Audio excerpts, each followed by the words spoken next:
is Mark Bell from Super Training Gym in Sacramento with some more footage for supertraining.tv. We got Treston Scholl and myself doing some Donnie Thompson squats. We do 5 sets of 2 and we add about 20 to 30 pounds per set, and then we do a couple of heavy singles. Basically start out the Thompson squats somewhere in the 75 to 80% range and just keep adding bar weight per set, and then finish up with a few singles. Here we're using the cambered bar, and the cambered bar is going to allow you to keep some stress off your shoulders, things like that, but it also sets the weight into your low back a little bit as it swings forward when you're coming up. You see Treston doing a great job arching into those weights. Watch the different positions that we're able to get into here. Treston does a great job of keeping his chest more upright. He does a good job of using his hips. He actually loaded his hips up with the barbell. The barbell is right over top of his hips. That's the way that you want to squat. That's the way that you want to do any type of squat. Even if it's with a regular barbell, you want to have the barbell in good alignment with your hips. The further and further away it gets from your hips, the further and further away you're going to be from finishing the squat, or the worse off you're going to be with trying to finish the squat with your lower back. So you can see Treston's got some good mobility through the upper body there. He just missed that last lift. He was a little off balance, so he had to recorrect himself. But the guy's got a lot of power and good mobility, and really no reason why we can't get him to squat 1100 plus in this next year here. So again, is doing a good job staying upright. We both just smashed on 810 there and decided to move on. Sometimes we'll push it a little heavier, other times we'll just move on. Here's Tara Louise Getty squatting down in some chains. Now this is a very interesting movement. Here's David doing the suit test. The squatting into the chains is a great movement, and one of the reasons why it's so great is it can show you people's mobility, their ability, their lack of ability, lack of mobility. You're going to be able to see it here as Tara and Jessica are going. You can see Jessica, her hips really aren't lowering that great as she gets down towards the bottom of that lift. Some of that has to do with external rotation, forcing the knees outward, and some of that just has to do with overall tightness in the hips and the back. You're going to notice a lot of times somebody's knee will come in and their back will sag over a little bit. They'll get a little bit of a rounded back, and that's why it's important to try to arch, try to keep that back straight. You can see here's David going, and you can see David's loading his hips up with the barbell as well, kind of stacking the barbell on top of the hips. Here's Kara Weston doing some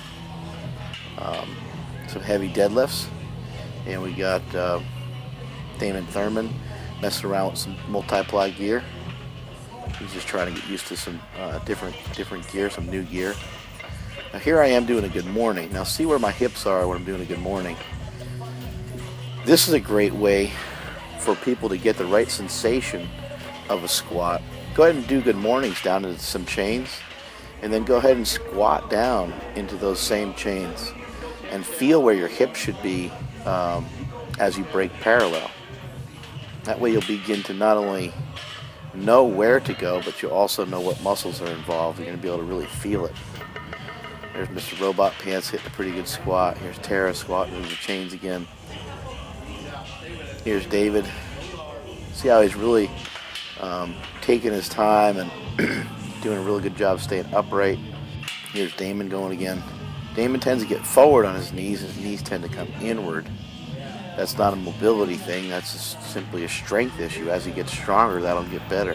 Here's Tara Louise going again. Tara sometimes gets a little overextended where she's arched up too much and the head's too high.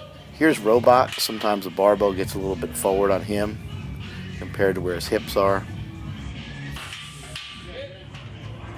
Again, you want to always try to show the judge or your audience your belt. David does a good job of that right there. I mean, he's squatting high. We know that he's squatting high. He and I even discussed that. This day was meant more for an overload than anything else.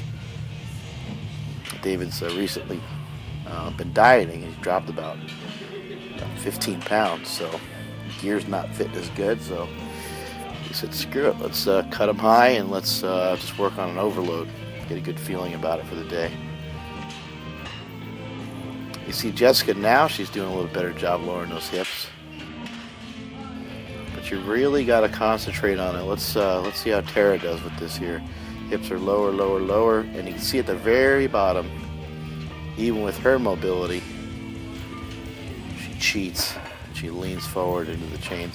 Actually, she's not doing that so much right there. It was just on that first or second rep. Here's Robot now going with some reverse band work. You can see Robot's hips get back too far. He gets a little overarched and has trouble utilizing his hips, and he's got a little bit of trouble of being explosive with those big weights, which is crucial. You're not explosive with those big weights. Every one of them is going to be a grinder, which actually will affect your bench press during the meet, and will actually affect your deadlift during the meet a lot of times. Trust me, I know. I've had some brutal squats and meets before. There's Damon going again, messing around with some gear. We got Lisa Lyndhurst doing some heavy pulls. I lost her grip on that one. She got about 275 on there, plus a band, and she was off of a deficit as well. Been getting a lot of questions lately about gear versus non-geared, and I think if you're a raw lifter, you should definitely look into getting some powerlifting gear, even if it's just some mild hand-me-down squat suit of some kind, single ply, something that's stretchy. Inzer tends to make the stretchiest stuff, or some of the other companies make a stiffer squat suit. It kind of depends on what you're really looking for, but I would suggest that if you're new, to go with something that's going to allow you to move around well, and that would be something that's stretchy. There we go, Mr. Big Bird doing some heavy reverse band pulls. Lisa Lyndhurst trying to go again with around 325 or so. Here's Bird finishing off our day with around 700 pounds. Good strong pull from him. Guy's a stud. And that's it from supertraining.tv.